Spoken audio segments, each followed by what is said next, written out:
Good evening. Tonight I present you with The Intermission, written by Thomas Zahner, directed by Matt Matson, starring Ariel Weeder, John Paul Pressburg Nevins, and Thomas Zahner.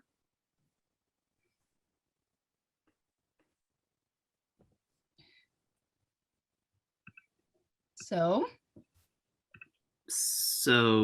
what? What do you think so far?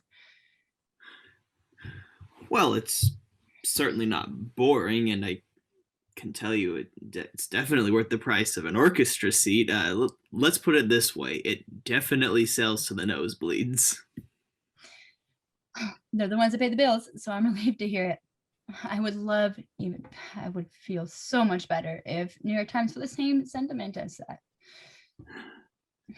There is more to life than the New York Times. There should be, but there isn't. There is. I doubted that out of the 20 plus papers in the city, what one review will bomb you? I don't. Look, Frankie, I'm a playwright fresh out of college with nothing to the name but this. And if you want a show to last, I hate to say it, but the New York Times is your ticket to do so. It could be the next death salesman, but unless the New York Times says so, it won't last. And it sucks and it's twisted, but it's just the case. And And who is in the building to see your adaptation of A Farewell to Arms play to rave reviews in Chicago? It'll work out, Dill, don't worry. Listen around, does anyone sound like they're giving it a scathing review? No. Here, let's go ask them. They look official. They might look official, but doesn't matter unless they're from the New York Times. Well, maybe they are from the New York Times, so let's give it a try and see what they have to say. Well, I don't want to talk to a critic. Look, there are over 500 people in the theater. What are the chances that they are actually from the New York Times? All right, but keep my name and identity under wraps. Easy, Tiger, you're not a household name yet. I didn't say I was, but likely there are several people who know me by name here. Quite the show tonight, huh? It works. It works. Oh, no. Yes, I've seen better, but I've also seen worse. Fair enough. I'm sorry we just barged into your space and made some pricing inquiries, but I'm Dylan. What's your name? Florine Zellner. Yes, the play might not be the greatest. Sorry to interrupt. Zellner. Why does that name sound so familiar? I do writings. You might see me in a magazine or two. I do writings on theater. And I will be sure to include the kind patrons of theater in your review. Yes, I'm a theater critic for the New York Times. The chances, right? Well then, I guess we have not been properly introduced. So allow me to break the ice. My name is Dylan Cartwright, the writer of this evening's performance. Now this might be a little out of line, but if you don't mind, may I ask what you didn't like? You may. All right. What didn't you like? Although I said it works, it's painfully inappropriate and its subject matter the most subversive I've seen since Mother Courage and Her Children debuted in 1930. This is good. Are you going to put that in your review? If you insist, I will. What part of the play is subversive? When Kenneth is in the quad, he is heckled by... As expected. Sorry, who are you? I'm just her friend, and If you think heckling during a stand-up routine is controversial, maybe you shouldn't be a critic.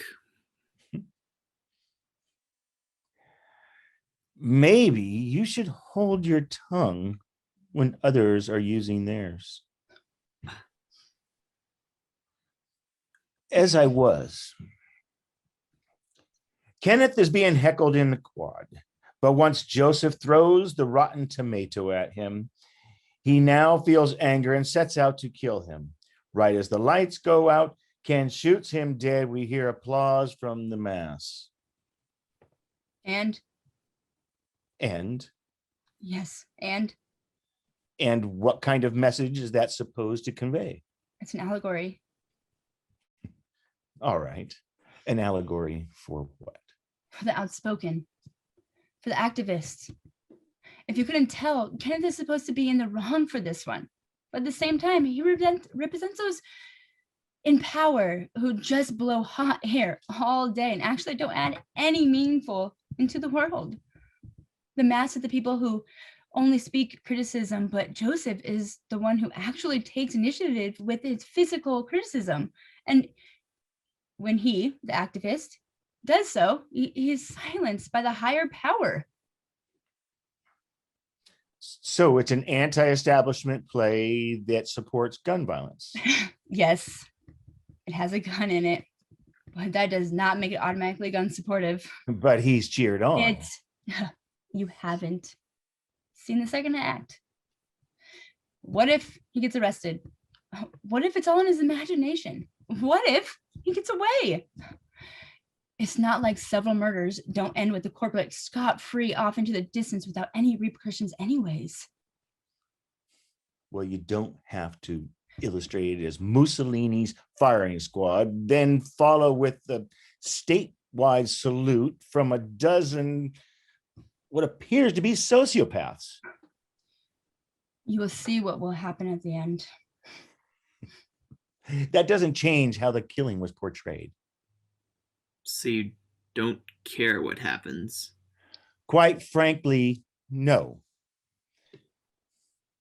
The way that, as I assume is, the pivotal scene was portrayed, it makes the entire show so immoral and rather vulgar. So the show can't offend your dainty little mainstream bias. Yes, Cartwright. Dylan, please. This is only my opinion of the piece, which I feel is morbidly being challenged by the last person who should be saying anything right now. I'll tell you why it's being challenged. It's because my whole career is on the line. And I would prefer if it not to be tarnished by the narrow-minded. Because we all know that come tomorrow, when your inevitably negative review comes out, I will be informed that next week, Dylan Cartwright's debut will be closing. As it should be. When I said it works, that should have been the end of the conversation. Because it works doesn't play on Broadway. I couldn't care less what you think plays on Broadway. In fact, if I was off record, I would show less mercy than I have been. You don't even have the decency to know who and what the writer looks like. You just can't accept that maybe no one cares what you're going to say. You destroy other people's careers so you have one. So if you're just going to be wailing on my work for the rest of the night, at least have the decency of enjoying it.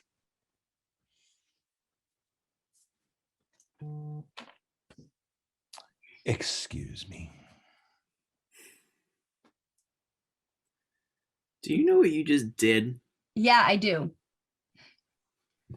Kenneth, you just shot Joseph clear between the eyes.